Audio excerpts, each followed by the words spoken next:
अस्सलामु अलैकुम नाज़रीन।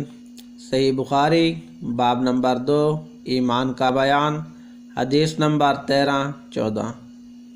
हज़रत अनस खादिम रसूल सल्लल्लाहु अलैहि वसल्लम बयान फरमाते हैं कि नबी करीम सल्लल्लाहु अलैहि वसल्लम ने फरमाया, तुम में से कोई शख्स ईमानदार ना होगा जब तक अपने भाई के लिए वो ना चाहे जो अपने नफ्स के लिए चाहता है।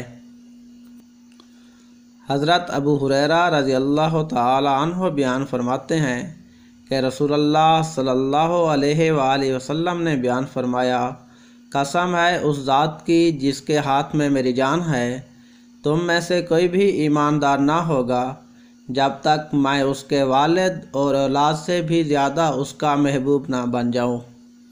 मज़ीद इस तरह की मुस्तनद अहादीस मुबारका सुनने के लिए हमारी इस वीडियो को लाइक कीजिए और हमारा channel the news AD subscribe करें।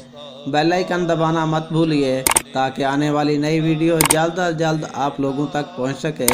वस्सलाम।